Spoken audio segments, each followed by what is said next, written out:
Welcome to Career Tools. This week, how to connect people. The questions this cast answers are: how do I put two of my contacts in touch with one another? Should I ask people if they want to be connected to one another? And how long should I remain in the conversation when I'm connecting people? Sarah, how many times have we mentioned network on Career Tools casts? I would say that we've mentioned networking millions of times. Relationships are the only thing we ever talk about on our casts. That's true. I thought you were going to say 11 billion. 11 billion. It might be that many. Having a network is really important when you want to progress in your career, because it's having a network that gives you the opportunities to advance in your career.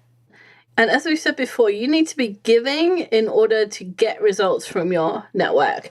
And connecting people you know, but who don't know each other, when they can be helpful to each other, is an important way of giving back to your network, of giving the favors that mean that you'll hear about the opportunities that you want to hear about. So today we're going to talk about how. All right, so our outline for today's cast is, number 1, don't ask first. Number 2, get out fast. And then mind the volume. So I think number 1 is going to be controversial. Don't ask first. When you connect two people that you trust, who trust you enough to be part of your network, you don't need to ask them before you connect them. It seems like the polite thing to do. It just slows things down, and it really doesn't add any value to the entire thing. So let's try a quick thought experiment to show why asking first is really unnecessary. So first, let's assume that you're going to ask. So here are the steps. John first asks you if you know anyone that can help with this complex iOS design problem. And you tell him you'll introduce him to Jane, but you need to check with her first. You need to check with her that it's okay to give John her details. So then you turn around and ask Jane if she minds talking to John and steering him in the right direction. And Jane trusts you, and John is also a trusted contact of yours, so of course Jane says yes. Of course she says yes. So then you send an email introducing them. At that point, you get out of the conversation.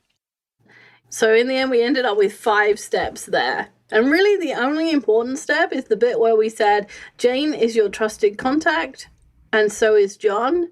And so, of course, Jane says yes. I mean, you can be absolutely sure that Jane is going to say yes, so you don't need to ask her. You can skip every step except the last one. So if you feel uncertain about this, I'm going to try another thought experiment and try and explain it.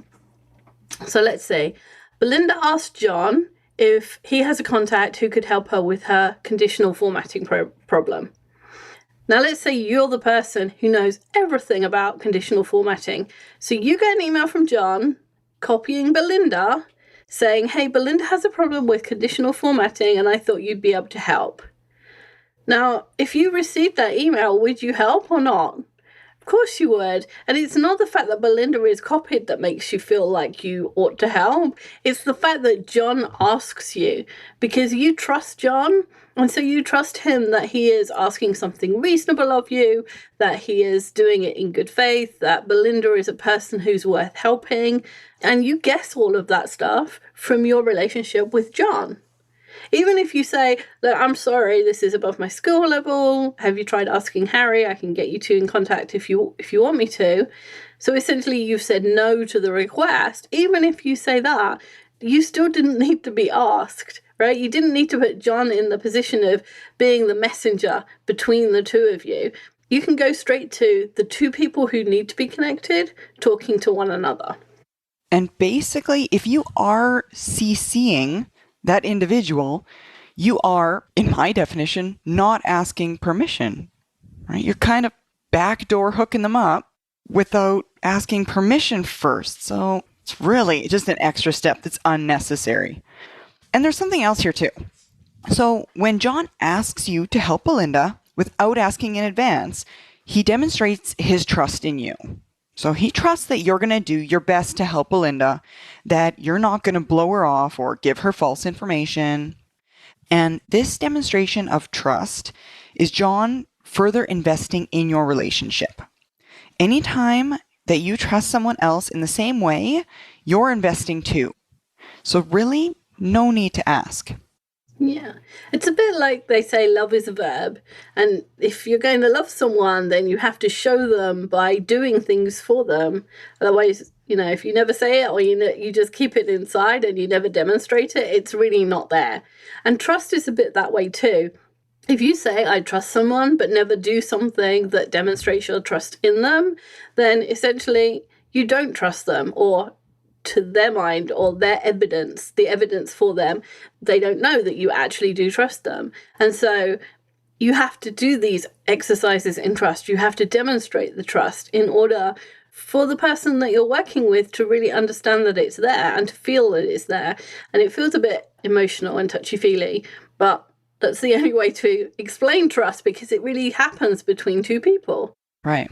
So number 2 is get out fast. So now that we know that we're only going to send that one email, what should that one email say? Well, it can be short and sweet. The aim of the email really is to connect those two people, not give a thorough biography of that other individual. So when you're joining two people who both trust you, you don't need to get into all of those additional details. Like why somebody is good for you good to be helping you, or what they've done that proves that they're good at helping you. All of those things don't really matter, because both sides trust you, and they therefore trust you are making a good connection for them. Right. It's like if you're going to have a high school intern at your office and the child's parents are friends of friends. So would you first ask for a bio, including all of the times that kid has ever seen a principal? And the answer is no, because you know a lot about that kid. You know everything you need to know from the fact that his parents are friends with friends of yours. We trust that people who we think are good people raise good kids. And, every teenager has their moment. But the fact that that child comes from that family tells you everything you need to know. You don't need a bio. You don't need to know that the child's been tardy 15 times this year. It might be tardy for you, but that's part of the learning that kids do at internships. So it doesn't matter. And so you trust the people, your friends, they trust their friends, and their friends have a child, and you automatically trust that child too. In other circumstances, in the opposite circumstances where there's someone you have no knowledge of, you always want a resume, right? Right. Before the Industrial Revolution, there were no resumes because everyone that you hired was a personal recommendation. But once people began to mix economically with people that they didn't know personally, resumes became important. You're making the personal recommendation for both of these people in this case, so the biography isn't required as it would be if you were applying for a job. Exactly. So if you imagine back before the Industrial Revolution and, somebody was going to go and work on somebody's farm, that person, they were probably already known to each other. They probably had grown up together. They'd known each other all their lives.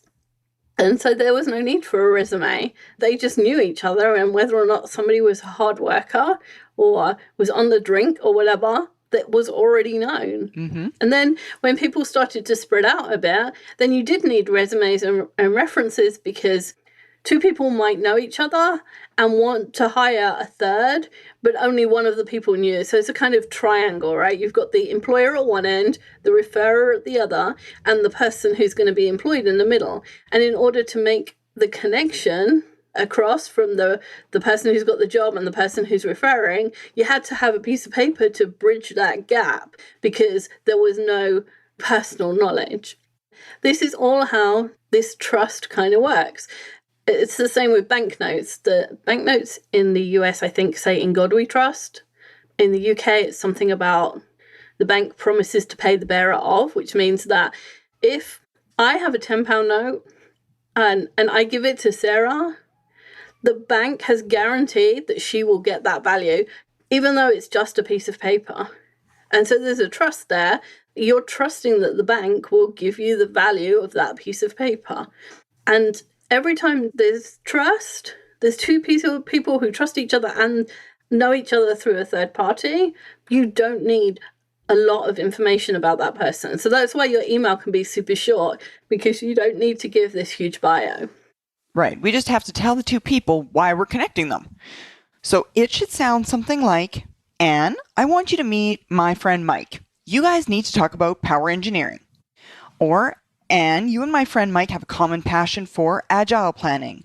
I think that the two of you could help one another.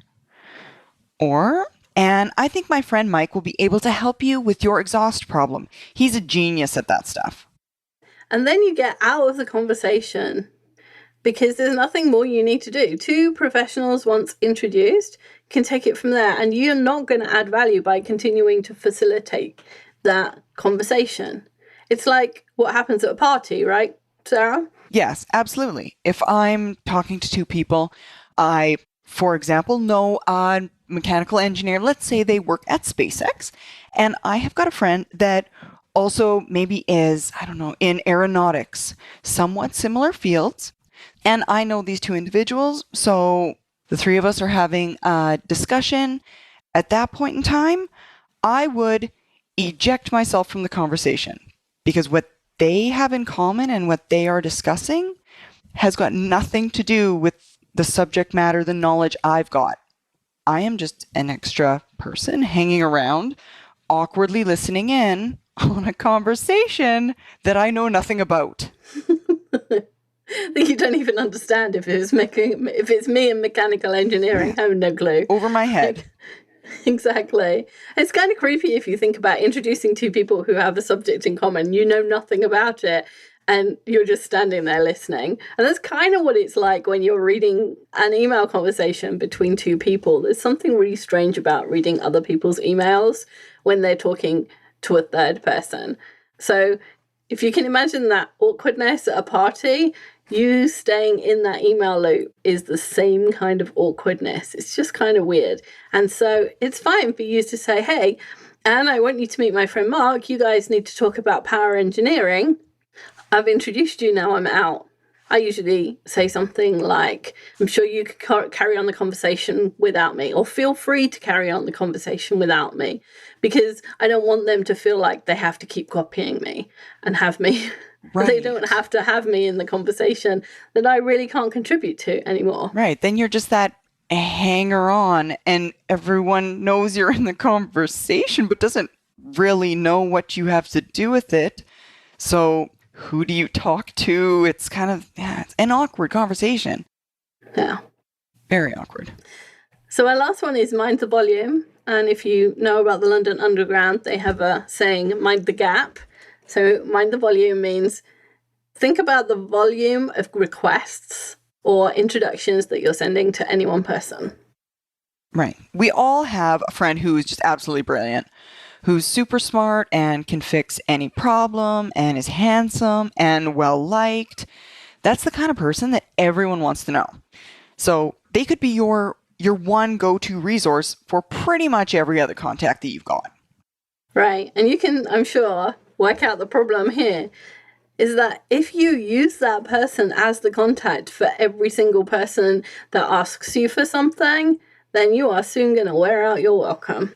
Absolutely.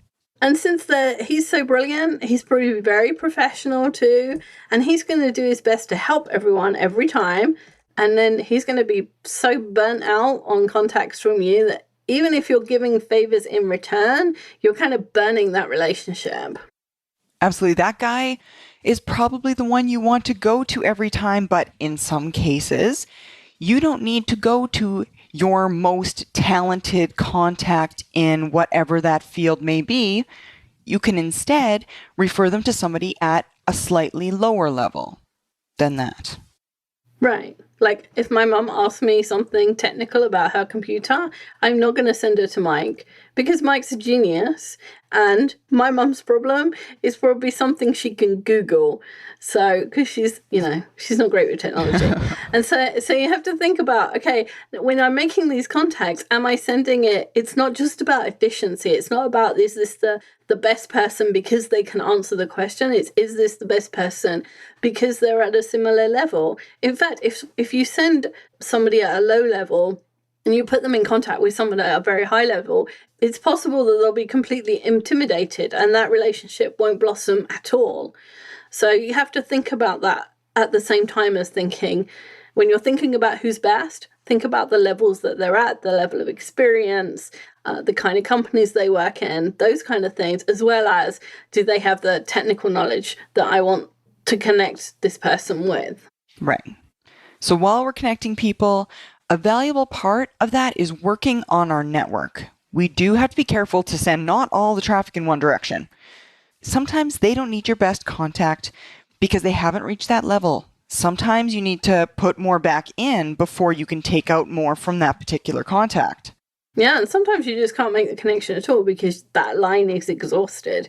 And it depends on why you're making contacts. We're assuming here that you're putting people in contact because one of them can help the other. But if you have your brilliant friend and the contacts you've been putting him in contact with are all things that will benefit him, then clearly you're not exhausting it in the same way. So if he's brilliant and you've put him in touch with the CEO of a company who wants to hire him for a C-suite job, and you've put him in touch with somebody at the country club who got him a massive discount, and you've put him in touch with someone at the private school where he wants to send his kids who can give him a referral, then that's not exhausting that line, even though it's one person in the middle of all those contacts. It's when you only send that person people who need him or need her help that the line becomes exhausted. Absolutely. So putting people in contact with one another, it's a valuable service that you perform with your network. It can be quick and easy, though, and it can be done far more often than we ever think to do it. You just need to be a little bit careful about wearing out your welcome with one single person. Yeah. Well, we'd love to hear your success stories. Post them on the forums. Thanks, Sarah. Thank you, Wendy. Bye, everyone. That's it for this week. We'll see you next week. If you enjoyed this podcast and you want the how-tos of management wherever you are, check out the free Manager Tools mobile app. It's available on both iOS and Android devices. Go to the Apple Store or the Google Play Store and download the Manager Tools app. Just search for Manager Tools in the respective store, or go to the Manager Tools website, www.manager-tools.com, and you'll find the links on the bottom of the homepage. Once you've installed the Manager Tools app, you'll have access to all the Manager Tools and Career Tools shows anytime, anywhere you want. With easy searching of podcasts by category, using the map of the universe, or using built-in search functions, it couldn't be easier. Additionally, if you're a Manager Tools personal licensee, you'll have easy access to all the show notes right from the app whenever you want. Go to the App Store and download the Manager Tools mobile app. You'll be happy you did.